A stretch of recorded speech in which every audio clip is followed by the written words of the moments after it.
Olá, pessoal, sejam muito bem-vindos e muito bem-vindas a mais um episódio do RH Cast. Eu sou a Jéssica Martins, idealizadora desse programa e também conduzo as conversas aqui há quase 4 anos desse podcast, que é o podcast de RH que mais cresce no Brasil. Hoje a gente vai falar com o Tomás, que está representando o ABC da construção, e já a gente vai conhecê-lo, mas a gente vai falar sobre como a gente transforma talento em resultado. Tomás, seja muito bem-vindo, obrigada pelo seu tempo, meu querido. Conta pra gente a sua história. Obrigado, Jéssica, obrigado pela oportunidade. Imagina. Ótimo estar aqui. Podcast de super referência. Me sinto honrado aí pelo convite, vamos ter uma conversa bacana. Tô ansiosa por ela, você sabe disso, né? Já falei. É isso aí. Então, como você já me apresentou, me chamo Tomás. Hoje estou como responsável da área de gente, gestão e sucesso do franqueado do ABC. Nós vamos falar um pouquinho disso também. Curioso. Eu tenho aí, já está fazendo 25 anos na área de gente, gestão. Eu costumo falar que eu caí na área de pessoas de paraquedas. E por que de paraquedas? Porque a minha formação é em comunicação e administração de empresas. Eu sempre trabalhei no início da minha carreira, seja programa de estágios, início mesmo, na área de marketing, comunicação, muito voltado para o negócio, impacto no negócio, vendas, como que marketing apoia vendas, apoia resultado e tal. E entrei num programa de trainee na indústria automobilística e a turma de RH viu que eu tinha perfil para trabalhar na área de recursos humanos. E aí eu já falava, lá vem aqueles malucos do RH inventando moda. Você olhava para eles e nem se reconhecia muito, provavelmente. Nem reconhecia. E tinha preconceitos. Tinha preconceitos, isso, que ao longo aí de tanto tempo foram sendo quebrados e mudei completamente minha percepção, RH impacta negócio, é disso que nós vamos falar aqui hoje. É o que me fez permanecer aí há mais de 25 anos na área, é isso. Mas tinha aqueles preconceitos iniciais, de quem não conhece a importância da área e como que ele impacta negócio, como é importante para a sustentabilidade do negócio.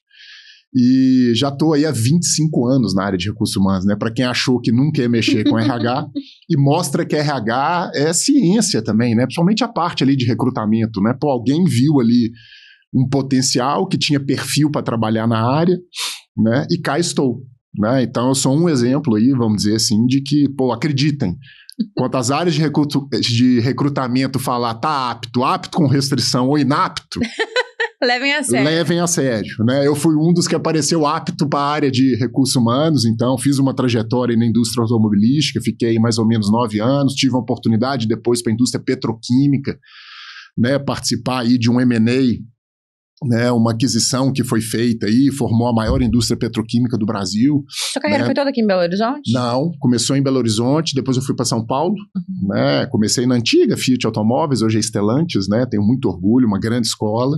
Depois eu fui para Braskem Petroquímica, fiquei lá mais ou menos quase 5 para 6 anos, em São Paulo, mas eu brincava que eu ficava mais, eu não sabia se eu trabalhava na Gol, na TAM, ficava muito na ponte aérea, porque atendia aí um negócio grande de polietileno, que tem negócios no Sul, tem negócio em São Paulo, tem negócios no Rio, negócios em Camaçari, na Bahia, então eu tive a oportunidade de trabalhar lá. Depois eu fui chamado para participar de um projeto, uma empresa grande da Europa e dos Estados Unidos, chamada CRH, Cement Rodstone Holding, muito de construção pesada, que é concreto, asfalto, cimento. Estava fazendo aquisição aí de ativos da Lafarge-Holcim no mundo inteiro, e nessa aquisição tinha alguns ativos no Brasil. Fui participar do projeto de chegada dessa empresa aqui no Brasil. Daí eu, de novo, fiquei mais numa ponte aérea, mas essa é uma ponte aérea maior, era Confins, Lisboa, Dublin. Caramba. Então foi uma oportunidade bacana, mas era um projeto, Tinha tempo, para acabar. Tinha tempo para acabar, para ver se eles iam realmente... Os ativos do Brasil, a princípio, não eram de maior interesse, dos acionistas, mas tinha um desafio aí de que a empresa tinha que tomar uma decisão depois de 2 anos, se investir no Brasil, desinvestir, né, ou ficar, né, em hold, né, o projeto em hold. Né? A decisão, depois de 2 anos, pelas questões políticas no Brasil, foi bem naquela época de impeachment da Dilma, aquela confusão, né, o Brasil estava numa queda muito grande, né, construção civil, lava-jato, etc., muito grande, né, o negócio de cimento caiu muito, porque a construção civil caiu muito, eles deixaram o negócio em hold. Quando eu fui chamado aí para assumir aí a parte de recursos humanos da Unimed BH, né, uma grande referência aqui, né, no nosso ecossistema de negócio, né, fiquei lá 5 anos ajudando no processo de transformação e mudança da área de RH, né, quando eu recebi um telefonema, né, do CEO, né, e maior acionista do ABC da Construção, depois nós vamos falar um pouquinho do ABC, ela é uma SA, né, de capital fechado, né, ele me chamou, né, para o processo aí que nós vamos falar um pouquinho ao longo do dia aí para implantar a área de gente e gestão, né, no ABC da Construção. Né, então são 25 anos aí na área de RH, caí de paraquedas, caí bem, né, caí em pé, permaneci, adoro a área. E sempre começou no estratégico já, né? Eu lembro de você me contar isso. Já uma visão estratégica, né? Legal essa provocação sua, porque eu fui, né, de um grupo de trainees, né, era chamado Programa AP, era um programa de estágio, trainee. Fui o primeiro business partner da Fiat Automóveis.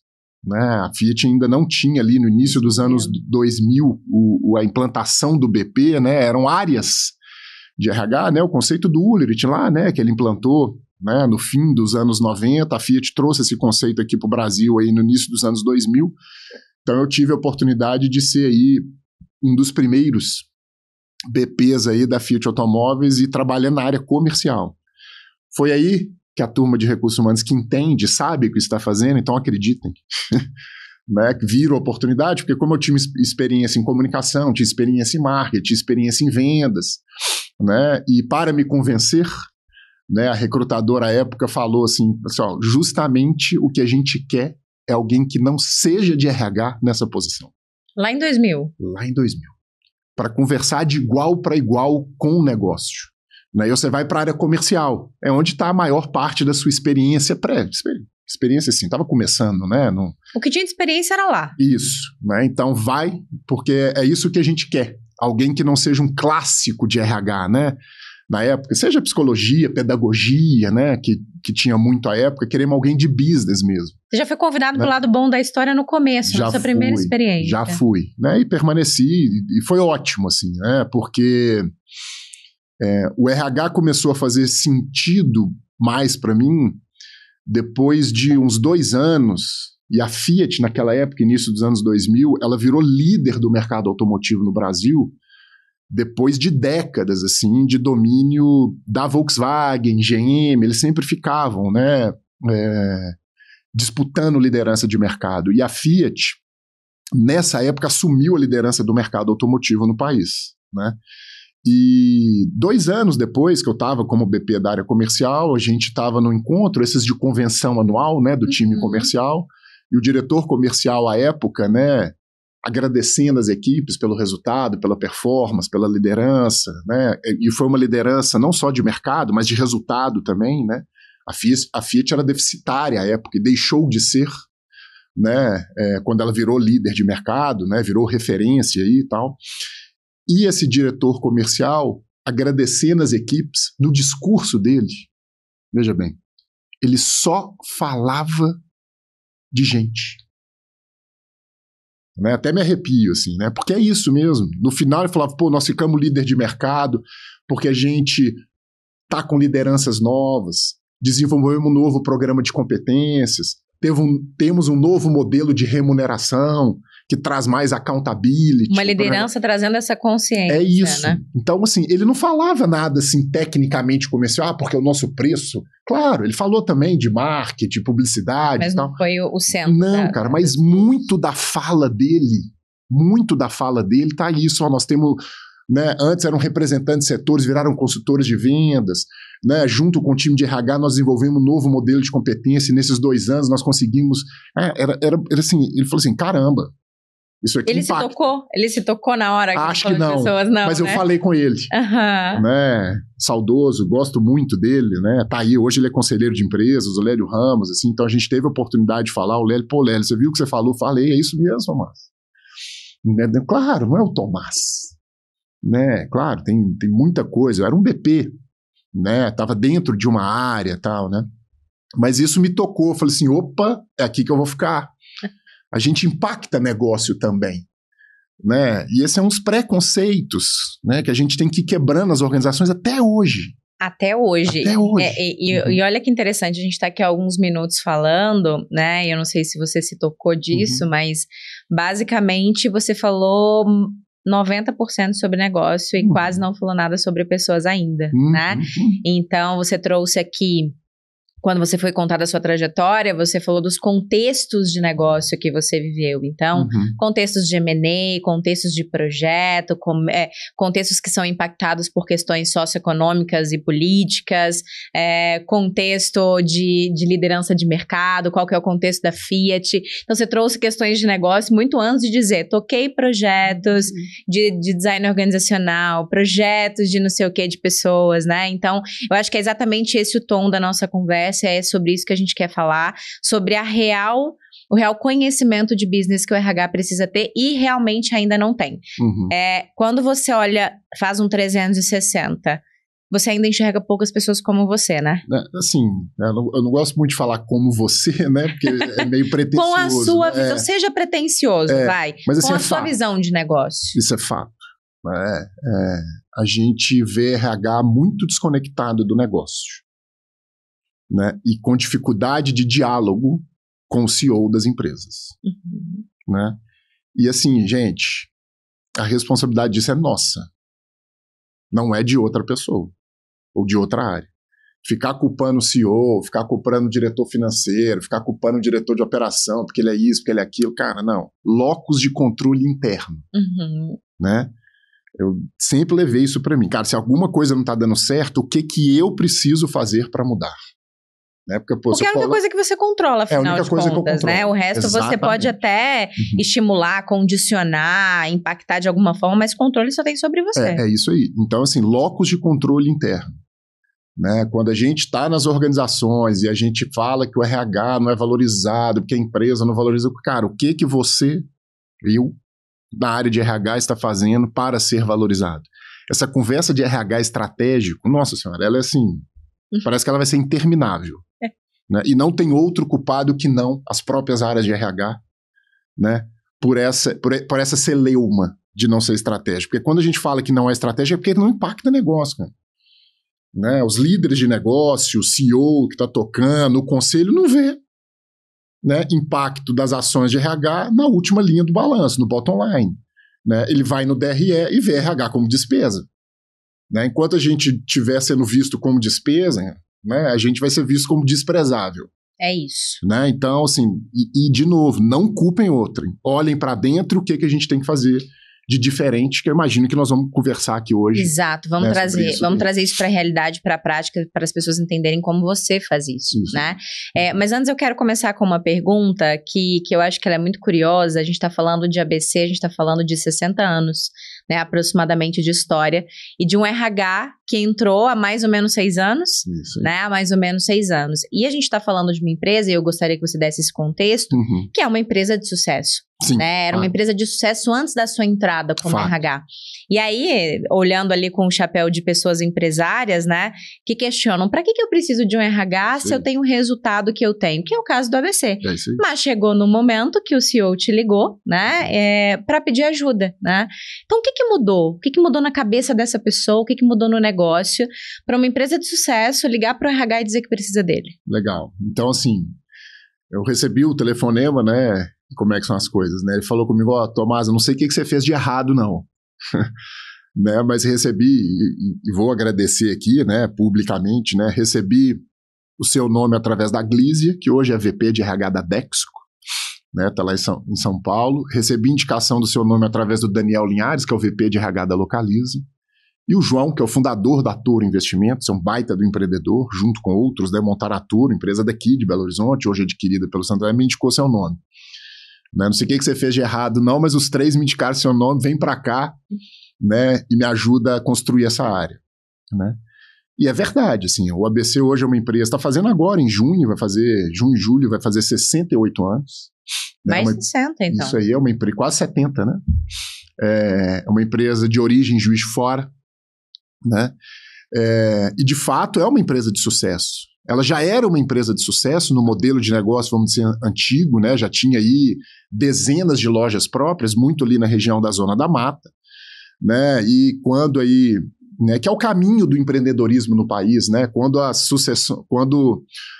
vai acontecendo a sucessão na empresa, né? As gerações vão ocupando, o negócio vai se remodelando, vai crescendo. O Thiago, que hoje é o CEO da empresa, assumiu, né, o negócio e ele remodelou, né, esse negócio para ele escalar,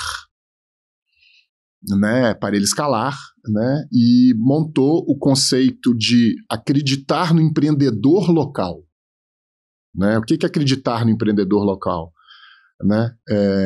É você ter franquias, né, que sejam responsáveis pelo varejo na ponta. E por que acredita no empreendedor local? Porque quem mais domina o mercado local de uma cidade pequena, de uma cidade média, de um bairro numa grande cidade, é quem está ali. Né? Não sou eu aqui na Torre de Marfim, em Juiz de Fora ou em Belo Horizonte que vou saber o que está acontecendo lá em Rio Pomba, onde a gente tem franquia, lá em Capelinha, onde a gente tem franquia. Não da forma como quem vive e respira aquilo tá ali no dia a dia, ele que conhece, né? A pessoa que está ali, ela que conhece o mercado, ela que conhece os concorrentes, ela que conhece quem está construindo, ela que conhece quem está reformando. Então ele remodelou o negócio, né, para seguir nesse modelo de franquia, de facilitar a vida do empreendedor local na ponta. Já era uma empresa de sucesso e virou de mais sucesso, porque hoje já são aí, né, quase 400 lojas espalhadas em 10 estados. São quantos funcionários? Né, hoje a gente tem em torno de 900, mas se a gente considerar o franqueado, né, o nosso modelo, ele é um modelo leve, né, que é o operador na ponta, o franqueado, ele tem normalmente um administrativo, 2, 3 vendedores, isso aumenta exponencialmente, né, a quantidade de pessoas que a gente impacta, né. Mas é isso que você falou, a empresa já era de sucesso. Pô, se a empresa é de sucesso, para que eu vou mexer com esse cara aí? Né, para que eu vou trazer esse cara? Por um simples motivo, assim, né? A empresa, ela já tinha uma área, depois você fala que não tinha uma área de RH, não é nem correto, já tinha, mas ela não precisou, enquanto ela não tinha aí 400 lojas como tem hoje, ela precisava de um DP organizado. E não sofro com isso, tá, gente? Ser estratégico pode ser ter um DP organizado. É o que o negócio precisa. É o que o negócio precisa, porque às vezes a gente acha que tem que ter área de desenvolvimento humano, organizacional, cultura, talent. Às vezes não precisa. Tem negócios que não precisam, basta ter um DP organizado. E boas lideranças, isso, né? Às vezes. Né? Faz bem o pagamento, acompanha, faz bem ali gestão de benefício, está próximo das lideranças, acompanha, não gera problema, tem bom ambiente de trabalho. Às vezes é isso que é necessário. Ser estratégico pode ser isso. Ter um bom transacional. Né? Não sofram com isso também. Né? E era sim. Mas o que acontece quando uma empresa vira uma sociedade anônima com fundos de investimento? Hoje a gente tem participação da Dexco no negócio, que é do Grupo Itaú. Cara, você tem que mudar o repertório de negócio. Né? Passou a ser necessário a gente discutir expansão, sustentabilidade. Né?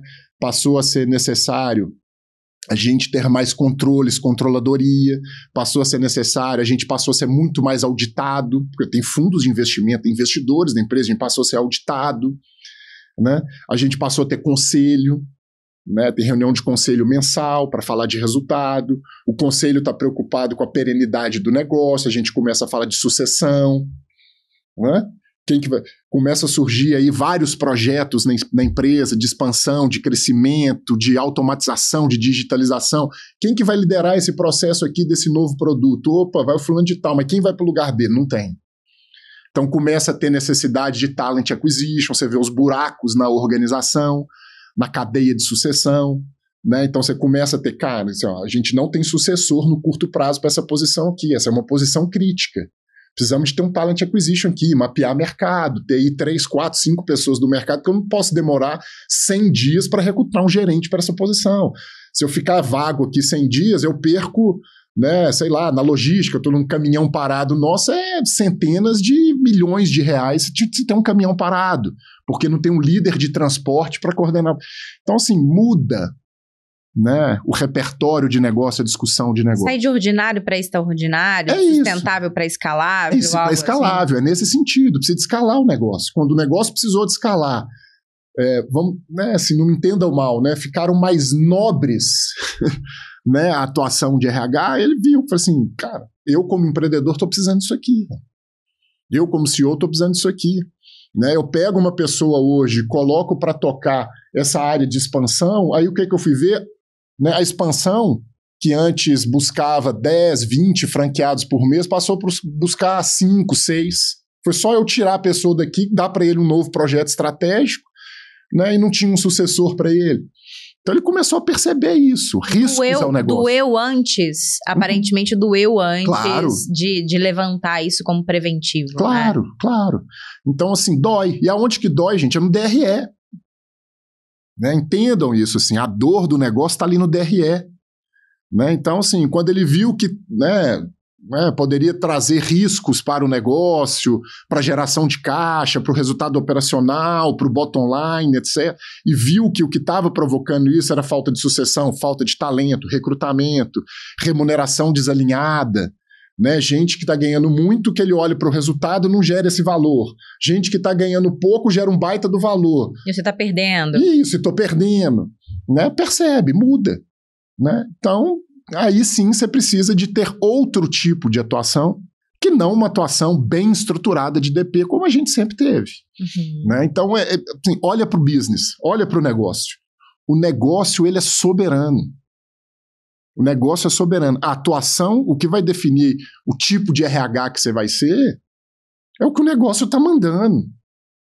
Né? E o negócio mandava ter uma área mais estruturada, com ações mais nobres, que tivesse ali 9 blocos, talent acquisition, talento, sucessão, recrutamento, tivesse tech recruiter. A gente começou, né, mudar a plataforma, trazer para o negócio parceiros estratégicos. Você não tinha dev, por exemplo, de, sei lá, Salesforce. Né? Tô chutando. Então, começam.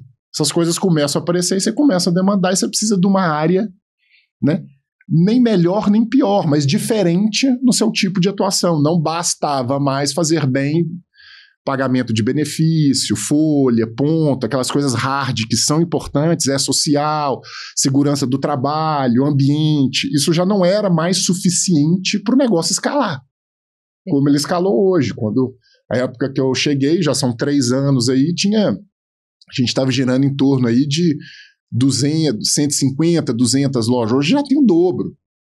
Né? Então é exponencial o crescimento, porque o negócio é muito escalável, muito leve e muito de sucesso. Quando você fala que o negócio é soberano, isso é muito interessante, que a gente precisa olhar para ele para entender qual é a nossa estratégia de pessoas. Você passou por empresas totalmente diferentes, com cenários diferentes ao longo do ano, né? Uhum. Da sua carreira, na verdade. Uhum. Como o seu drive foi mudando assim? Então, Jéssica, esse era meu desafio aqui e assim que eu tive que agir. Aqui, esse era outro desafio, eu tive que fazer totalmente o contrário. Como é que você foi plugando a tua capacidade de gestão de pessoas com o negócio ao longo do tempo? Cara, é muito maluco isso, porque a gente traça uma linha reta para a carreira da gente e ela não acontece nada do jeito que a gente imaginou. Primeiro, assim, eu nunca imaginei que eu trabalhei em RH. Segundo, eu nunca imaginei que eu ia ser meio marcado por um cara assim que ajuda em transformação de área de RH de empresa. Isso não foi deliberado da minha parte, assim. Não foi intencional, né? Mas aconteceu. Né? Então, eu entrei lá como BP. Né? Fui o primeiro BP da Fiat, e não tinha uma formação técnica na área de recursos humanos. Então, fui para a área automotiva. Né? Muda o tipo de atuação ali na época tinha muita necessidade de transformar as competências do time de vendas, ser mais um consultor de negócio e não um tirador de pedido. Então eu tinha um foco ali muito grande em treinamento, muito grande em competências. Não tinha um modelo de remuneração variável muito estruturado da equipe de vendas, eles eram avaliados anualmente. Você imagina uma equipe de vendas ser avaliadas anualmente. Que era muito comum para a época, inclusive. Beleza, né? Não é que tá certo. Cara, assim, não, cara, a equipe de vendas é avaliada mensalmente. Né? Ter comissão de venda mensal. Porque senão você olha, o ano acabou, não atingimos meta, pô, que pena, hein? Não pode ser, cara, o DRE grita, né? O resultado grita. Então tinha uma atuação muito grande, remuneração muito grande de competências. Mesmo dentro da Fiat, depois eu tive a oportunidade Deixa eu fazer uma aspas aqui de um insight que eu tive, que é muito importante dizer. Vou tentar pegar meu cafezinho. Quando você fala, não dá para ter avaliação em 12 meses de um vendedor porque a DRE grita, né? A gente vive discutindo em RH qual que é o nosso modelo de avaliação, né? Se vai ser bimestral, semestral, trimestral, se vai ser anual, bianual, como é que vai ser. Mas eu nunca vi ninguém discutindo o porquê de ser cada uma dessas coisas e qual que é a relação disso com o negócio. É sempre sobre complexidade, sempre sobre feedback, sobre a necessidade das pessoas de terem, por exemplo, feedbacks contínuos sobre o próprio resultado, mas nunca entendendo como aquele ciclo muda o jogo do resultado do negócio. É isso aí. Que absurdo, nem eu nunca pensei nisso. Assim, a gente tem que cada vez mais fazer com que esse processo de feedback, a gente tem que ter ritos na organização para que eles sejam cada vez mais constantes. Sim. Né? Porque, de novo, pode não, né? Está surgindo numa garagem lá na Califórnia um negócio que pode destruir o seu. Muito rapidamente. Muito rapidamente. Muito rapidamente. Né? A gente vê aí inteligência artificial, assim, né? As empresas que estão mexendo com IA, elas estão balançando o Google. Né? Então, assim, está surgindo numa garagem aí, às vezes aqui no nosso vale do Silício, aqui no São Pedro Vale. Né? Pode estar surgindo alguma coisa aqui, os negócios viraram isso, assim, e há tempos, né? Então, assim, se você tiver processos de avaliação, acompanhamento, feedback anual, esperar o quarter, cara, assim, você já pode estar atrasado. Isso eu acho que ele é mandatório de negócio e acho que até independe do negócio. Né? Claro, existem negócios aí que talvez sejam menos impactados diretamente. De novo, tem que olhar para o negócio, olhar para o mercado. O ciclo de venda. O ciclo de venda, de resultado. Às vezes um ciclo de venda super longo, não faz sentido você ficar fazendo avaliação. Isso, né? Porque senão fica chato. Prazo, E porque não tem um resultado tangível para você avaliar naquele período, eventualmente. Isso. Né? Fica chato. Por isso que eu sempre falo, olhe para o negócio. Claro, se você tem, vamos dizer assim, um lead time de negócio mais lento, não precisa de você ter... Cara, mas assim, as lideranças da organização, ter proximidade, conversar com as pessoas, falar de desempenho, falar de performance, falar de comportamento, cara, isso tem que ser sempre. Né? Sempre que um líder percebe a oportunidade para ter um diálogo, ele tem que ter.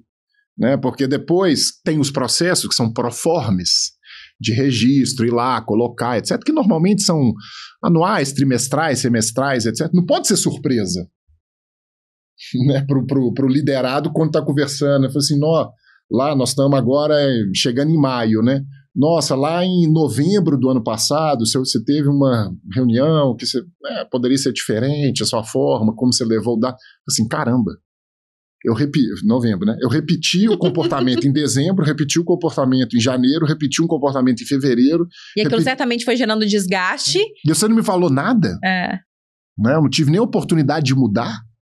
Né? Então tem algumas coisas que eu acho que são meio assim, meio contraditório, independe do negócio. Você ter proximidade com a equipe, conversar, avaliar a performance. É o básico bem feito. É isso aí, isso tem que ter.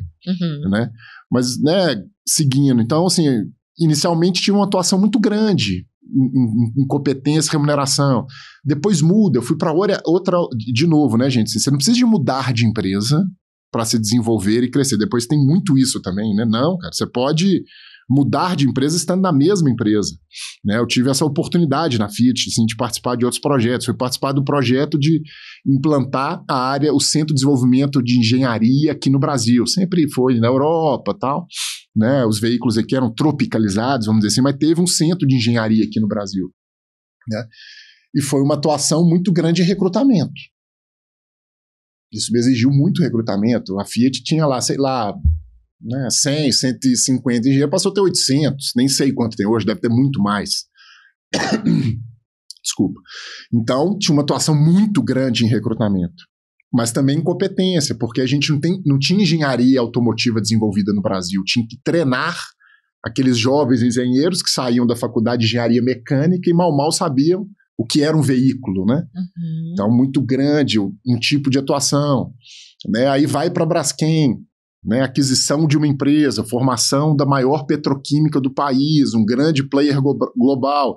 Só que uma empresa que comprou a outra não tinha nada a ver a cultura de uma com a outra. A cultura de uma era uma cultura de origem ainda, familiar, muito centralizada. A cultura da Braskem não, a cultura de empresário na ponta, de dono, de autonomia, de tomada de decisão. São dois extremos quase, Isso, né? Então é uma atuação muito focada em cultura, né? Muito focada em cultura. E uma atuação às vezes hard, né? Porque assim, né? Isso, de novo, a gente tem que desmistificar essas coisas de RH também, cara. Não dá para você, né, fazer omelete sem quebrar ovo, né? Então, cara, muitas vezes mudança de cultura significou desligamento, mudança de estrutura, né? Então, aí eu fui participar depois de um M&A, né, de uma empresa que era deficitária no Brasil. Aí foi uma atuação muito hard de RH, de negociação sindical. De novo, tem que desmistificar, o negócio é soberano, tinha que mexer em benefício de executivo, diminuir 2 layers na estrutura, porque a estrutura era cara, precisar trabalho hard de RH, pesado, desligamento, negociação sindical, né? Se foi soft lá na Fiat, na parte de treinamento, etc., que era hard, que era desligamento, estrutura, né? Mexer em estrutura, mexer em benefício de executivo, cortar carro de executivo, né? Porque exigia, o negócio é soberano, né? Aí depois, na Unimed BH, um foco muito grande, né, em digitalização, né, que é uma área de especialização, depois nós vamos falar um pouquinho, necessitava disso, né, de digitalização, muito foco em redução de custo, em melhoria de qualidade de serviço. Qual ano? Né? Unimed? Isso, foi bacana, né, porque eu cheguei lá em 2017. Não é recente. Não, e tive a oportunidade de liderar o RH lá, né, com o time na época da pandemia. Caramba. Né? Então foi outro tipo de atuação, coisas que eu aprendi, assim, a importância que é, por exemplo, de saúde mental. O negócio foi soberano nisso na época. Né? Saúde mental das equipes, dos médicos, enfermeiros, técnicos de enfermagem, né? Isso impactava o negócio. Não podia ter absenteísmo, gente. Você imagina, né, você não conseguir atender porque está faltando enfermeiro, porque ele está afastado, né? O negócio é soberano, né? E mais recentemente agora no ABC, né, muito focado em mesmo na implementação da área, das rotinas e tal. Mas focando, né, em escala, focando em reportes importantes, né? Então eu fiquei marcado por essa pessoa aí meio transgressora na área, vamos dizer assim, né? No bom sentido da palavra, né? Então, uma atuação até independente do setor, né? Você viu, indústria está muito focada em cultura. Você está em serviço médico, você está muito focado em digitalização. Né? Você está na indústria automotiva, você está muito focado em competência. E competência. Então, assim... É o que o negócio vai precisando, exigindo de você, né? Então, a gente tem que estar pronto. Nesse sentido, você... Pensando aqui agora, né? Mas que a liderança de RH ela tem que ter essa atuação mais generalista, né? Então, a menos que você seja totalmente especialista e vai resolver problemas absolutamente pontuais, mas aí a gente está falando de entender o que o negócio precisa e conseguir exercer isso ao longo do tempo, né? Como que você imagina o perfil de uma boa liderança de RH, além do clássico entender do negócio? Eu acho que assim, tem espaço para tudo, assim, a nossa área também tem atuações especialísticas importantes, né? Você vê, de novo, né, as desmistificações, a área de DP, ninguém quer ir para a área de DP. Cara, hoje o seu negócio, assim, ele é importantíssimo. Tem a social, tem risco, tem Ministério Público, tem, né? Isso é muito importante para valuation de empresa. Às vezes a gente não tem noção disso, né? Tá uma profusão aí de empresas de tecnologia, né? Uma das coisas mais importantes aí nessa área, por exemplo, é valuation. Essas empresas que são fundos, que são donos, daqui a pouco estão sendo vendidos, tem M&A, etc., precisa de valuation. Né? Então, você ter um DP estruturado, que paga, que dá segurança, etc., que não coloca... Que tem as informações, que tem as informações, isso é fundamental também. Né? Então, é uma área especializada muito importante. Então, tem que ter uma atuação especializada. Né? Então, assim, né, o que eu né, acredito na área de RH é isso, assim, ter clareza quais são as áreas especialísticas e tem gente ali com conteúdo, né, para dar entregas técnicas bem feitas, seja em DP, seja em recrutamento, seja em desenvolvimento humano e organizacional. Dando segurança para o processo, aí, seja ele qual for, na complexidade que for. Pô, cada vez mais dados, analytics, ter áreas bem estruturadas disso, né, de people analytics, né, áreas de remuneração, que são áreas técnicas muito importantes, tem que ter esse viés. Técnico, especialístico, gente bem formada, que entende, tem domínio técnico, então tem espaço para isso também, né? E tem também para as áreas generalistas, aí que eu gosto mais da atuação do business partner, né? Que essas é que consegue fazer a ponte bem feita do corporativo com o técnico com o business, né? E eu gosto que eles transitem entre si, né? Como que é isso? Que mudem de área, né? Sei lá, job rotation. Eu gosto disso, porque se você for um BP que foi só BP, um BP clássico... Clássico problema de especialistas e isso, BPs. Você vai ser aquele BP que só fica reclamando da área corporativa. Ah, mas o pessoal de treinamento fica querendo... Que eu faço algo que eu não consigo adaptar. Isso, né? Fica forçando as coisas, eles não entendem nada de negócio, etc, tal, né? E se você for o corporativo clássico, você vai começar a falar, pô, esses BPs, pelo amor de Deus, né? Só falam o que o líder manda, eles não conhecem nada. Então eu gosto dessa transição de áreas, assim, né? Mas assim, eu acho que tem espaço para tudo. Sim. Né? Mas eu gosto dessa interseção, porque você vai ser um melhor corporativo e seu target possível pode ser a área corporativa. Cara, mas você tendo uma experiência de BP, você vai ser um melhor corporativo. Entendi. Você vai ter mais domínio de negócio, mesmo sendo um especialista. E se você quer seguir a carreira mais generalista, do BP e tal, cara, transite também pela área corporativa. Para você não ser o BP chato que fica falando que a área corporativa não sabe nada, não domina o negócio, etc. Porque não é assim também, não. Tem coisas que precisam de processo, as coisas precisam de estruturadas. Então eu gosto dessa transição. Mas para liderar a área de RH, né, se a decisão de carreira for por isso, ser um diretor de RH, um gerente de RH, etc., de fato você tem que ter esse jogo generalista, mais né? Generalista, sim. Perfeito. Quais são os indicadores de negócio que você observa, que você olha, que você acompanha para poder nortear suas ações de RH, suas prioridades e como que os seus indicadores de RH se conectam com eles? Assim, vamos lá. Falando de indicadores, né? Eu confesso que eu não gosto de ter muito indicador de RH para a equipe de RH. Eu gosto de ter indicador de negócio para a equipe de RH. Ok. Né? E de novo, assim, eu acho que isso até independe do negócio, porque o DRL é soberano, né? Nós estamos batendo essa tecla aqui, talvez esteja ficando até muito chato, mas é isso, cara. A empresa tem que dar resultado, né? Claro, tem que ser sustentável, né? Não pode ser resultado de curto prazo, né? E no curto ser massacre longo, né? Isso tudo existe, assim, né? Mas, claro, né? Você vai ter aí, você tem que ter cuidado, tem coisas técnicas de RH que você tem que ter, SLA de recrutamento, você tem que acompanhar, né? Você tem que acompanhar aí, né, o desenvolvimento de competência, você tem que acompanhar os gaps de sucessão, né, o talent acquisition, essas coisas tem, você vai para o DP, né, você acompanha folha, você acompanha risco, você acompanha social, né? O negócio hoje que eu estou exige muito isso, de absenteísmo, ausência, esses indicadores clássicos de RH, né, você tem que ter eles na ponta da mão ali. Seu público é mais operacional? Mais operacional. Essencialmente é mais operacional do nosso CD lá em Juiz de Fora. Então essas coisas você tem que ter. Né? De novo, o negócio é soberano. Você tem que entender o que é seu negócio e entender, né, quais são os indicadores de RH ali que impactam isso. Então esses indicadores mais hard de RH eu tenho lá, né, mas eles são ordinários. O que eu quero dizer com ordinários? Eu não avalio ninguém da equipe por eles. Ok. Né? Porque isso eles fazem, né? Claro que eu não falo assim, né? Mas eu falo assim, gente, isso aí, ó, pra gente entregar isso aí, a gente ganha o nosso salário. Né? Isso é ordinário, tem que fazer, temos que acompanhar, né? Não espero nada além da excelência aqui, porque é isso, é o nosso dia a dia de trabalho.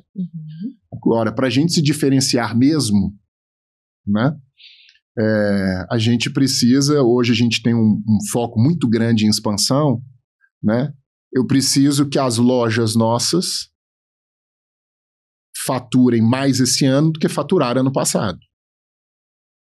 Né? Eu preciso que a minha safra de lojas, que está completando 5 anos de franquia, esteja faturando mais agora com 5 anos de franquia do que quando ela abriu a franquia, porque ela era imatura há 1 ano atrás, 5 anos depois ela já domina mais o modelo de negócio, domina as nossas armas. Então, né, a loja de 5 anos, né, ela tem que, hoje, 2025, né, ela tem que faturar mais do que ela faturava em 2020, né, que é o que a gente chama de same store sales. Isso eu não vou abrir mão. Nós, de RH, temos que ser responsável pelo same store sales, né?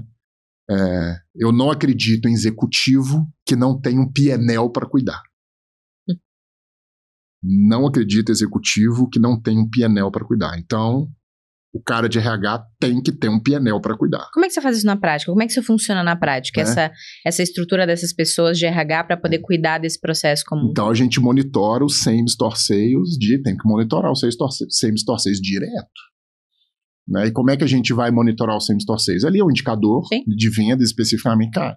E se tem um empreendedor local na ponta que não está tendo o mesmo resultado, cara, temos que ir lá com a equipe de capacitação, equipe de treinamento, claro, junto com gestão de rede, para fazer diagnóstico, acompanhar, entender por que aquele franqueado está caindo negócio, se é problema de competência. Essa parte do negócio que está dentro do RH, inclusive, você me contou? Essa de sucesso do franqueado, que né, daqui a pouco a gente fala.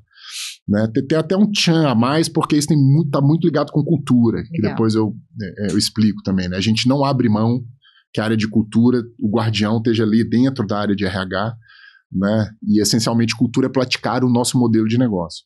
Então, assim, os times de RH ali tem que estar focado nisso, né? A minha responsável ali de desenvolvimento humano e organizacional, cara, tem um franqueado ali que ele tem 5 anos, já está super maduro, mas está com resultado pior, tô chutando, tá? Exemplo do que ele tinha 5 anos atrás. Não pode, pô. O que está acontecendo? Isso aí. Quem vai atrás do que está acontecendo é o time de RH. É isso aí, né? Junto, claro, com o time de gestão de rede. Sim.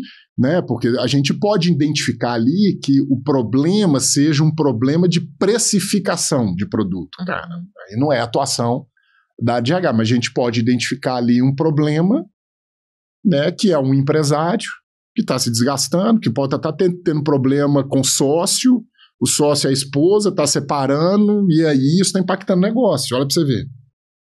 Porque ele é um empreendedor local na ponta. Os problemas podem ser diversos.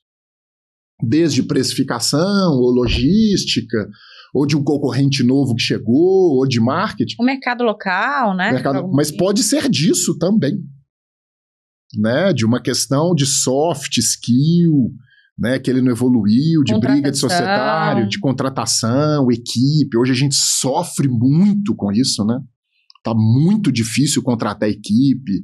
No nosso caso, equipe de vendas na ponta, etc. Tal. A gente tem visto aí a turma cada vez mais, sei lá, migrando para jogo do Tigrinho, migrando para TikTok, migrando. Eu tenho falado sobre isso. É isso. A gente tem falado motorista sobre de aplicativo, que seja, entregador de Mercado Livre, hoje tem carreiras autônomas diversas. Então, assim, esse é um indicador que a gente monitora na unha, ele impacta em resultado, ele tem impacto direto em DRE, que o P&L é que da área de gente, gestão de sucesso do franqueado, ele é responsável por isso.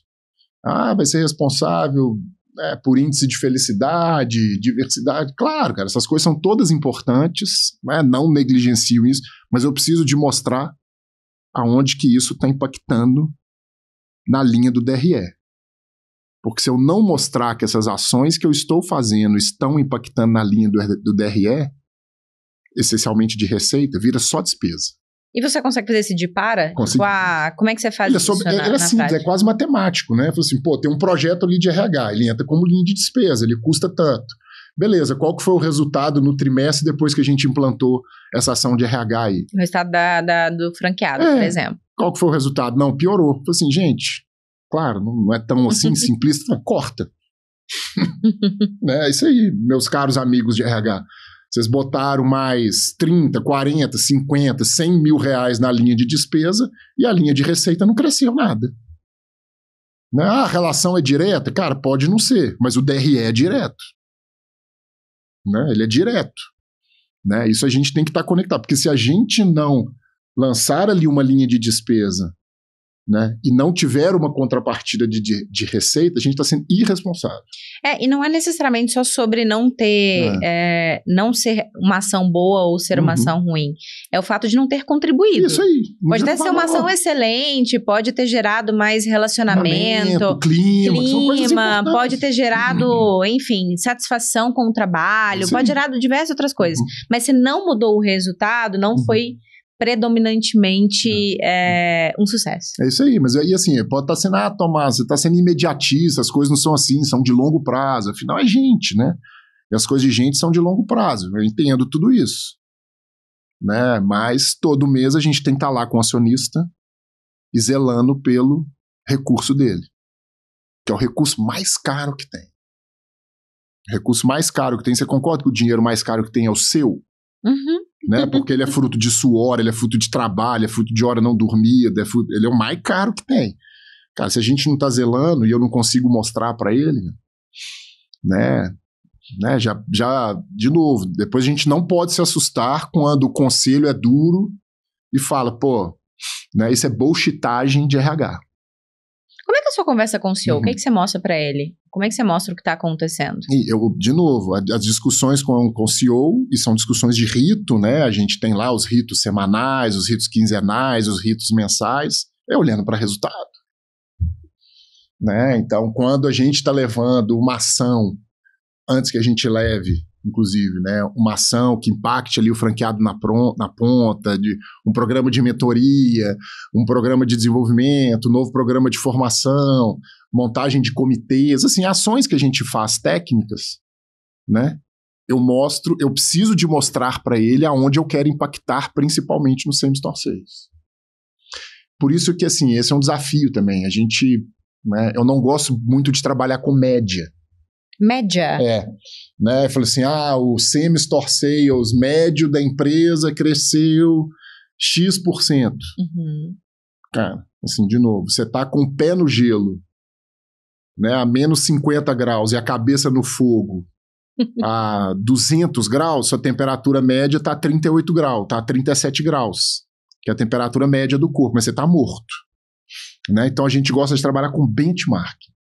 Então você tem benchmarks da empresa, de franqueados que são modelo, que performam, né? Entende o que ele está fazendo. E replica isso. Então isso é um ponto de argumento. É ponto de argumento. Né? Eu estou fazendo isso porque lá nós fizemos, ou aquele franqueado faz, dá certo. Impulsionou, a gente quer testar, gerou vendas, isso, e vamos escalar. Perfeito. Então trabalha com benchmark, cara, não trabalha com média. Se tem gente boa fazendo, tem outros capazes de fazer também. E é nosso papel garantir o sucesso desse franqueado para que ele faça. O que para você é predominantemente importante para se fazer um planejamento e um orçamento de RH? O que você olha? Né, assim, mais uma vez, tem as coisas que são básicas que a gente tem que fazer. Né, tem uma coisa que eu gosto muito, assim, e não foi diferente dos negócios que eu participei, que é custo de folha sobre receita operacional bruta. Essas coisas me preocupam muito. Né? E por que preocupa muito, assim? Porque, cara, depois que você coloca o custo fixo, esquece, ainda mais com a legislação trabalhista que a gente tem, você não volta atrás, né? Eu sofri isso no M&A, né, da CRH, que eu trouxe o exemplo, né? Como é que foram duras as conversas sindicais, etc, tal, porque o custo tá lá, fixo, virou benefício, virou direito adquirido, esquece, né? Então me preocupa muito, né, que é o custo de folha sobre a ROB, né, então a gente acompanha isso na Uni, né, mas o orçamento de RH, né, eu gosto de fazer sempre por área, né, e provocando a equipe, falou assim, beleza, onde que nós vamos mostrar para o CFO e para os acionistas qual o impacto que a gente está querendo gerar na linha de receita do DRE.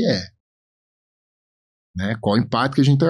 Vamos fazer essa ação aqui de Dia das Mães? Beleza, podemos fazer, não tem problema, acho que é importante, a gente tem que ter bom ambiente. Como é que você justifica isso na linha do DRE? Pois eu tenho que mostrar, né?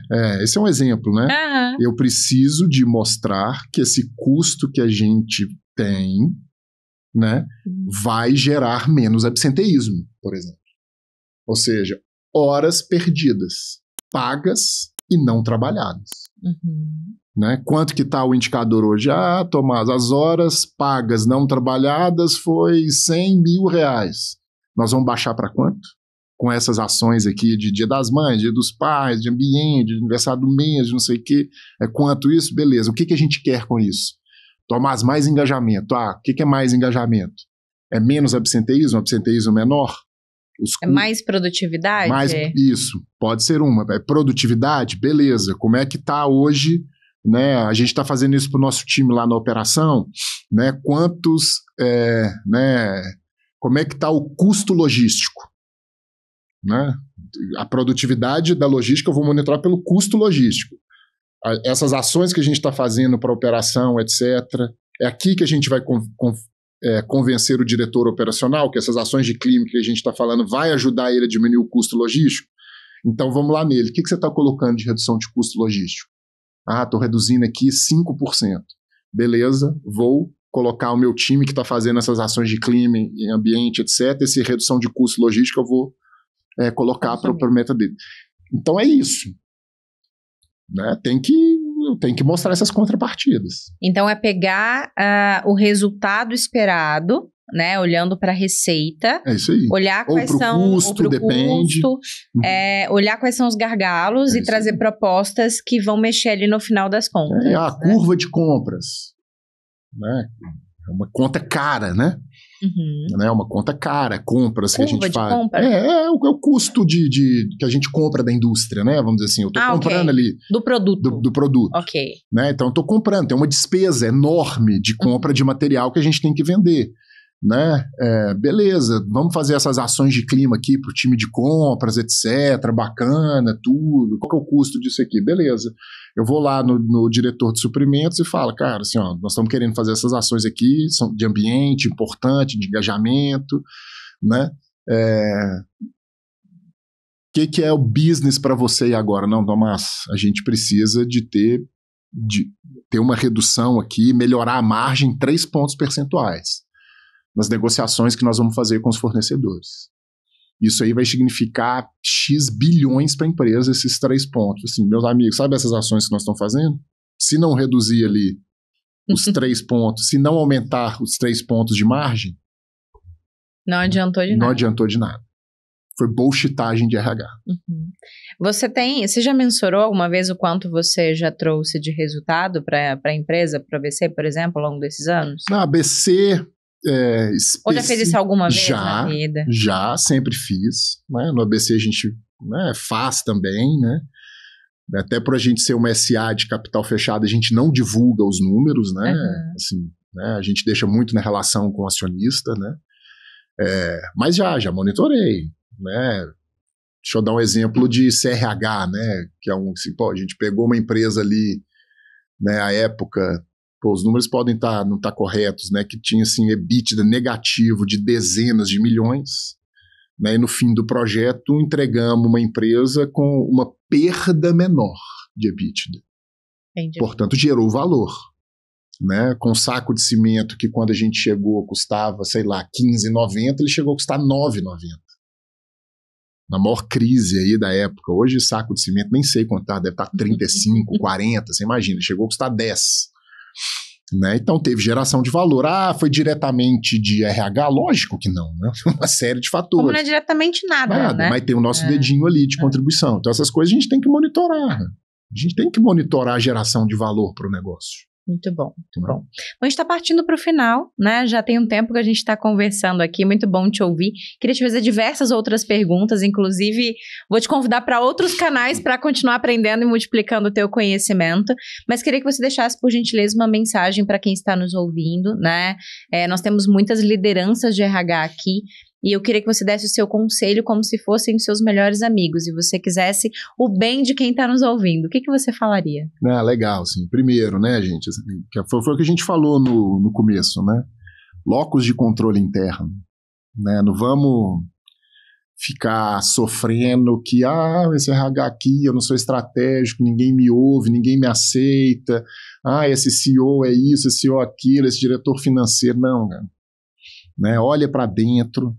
Olha o que você está fazendo, E se eventualmente tudo que você, depois de ter olhado, já tentou fazer, não conseguiu, vai para outro lugar. Vai para outro lugar. Não sofre, não responsabilize outras pessoas. Isso. Que até a vontade, o desejo, a decisão de permanecer numa empresa, ela é sua ainda nessa condição. E se responsabiliza. Você faz alguma coisa. Se você não conseguiu fazer, cara, fala assim, cara, não deu certo. Não consegui, não fui capaz. E segue, cara. Serei capaz em outro lugar de outras coisas. Serei capaz em outro lugar de outras coisas. A história da nossa vida, normalmente, gente, é uma história de fracasso. Entendeu? Né? A gente erra muito mais do que a gente acerta. Né? E tudo bem, a gente tem que aprender e ter erro novo.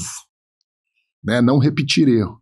Então, olha o que você poderia fazer diferente para que a RH consiga fazer parte do board, influenciar negócio e, vamos dizer assim, né, ser estratégico, né, que é o que a gente sempre escuta aí há décadas, e acho que a gente vai escutar sempre.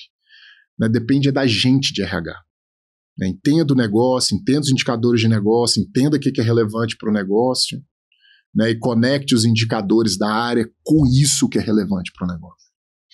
Né, cara, assim, né, a nossa área tem que ter muito cuidado.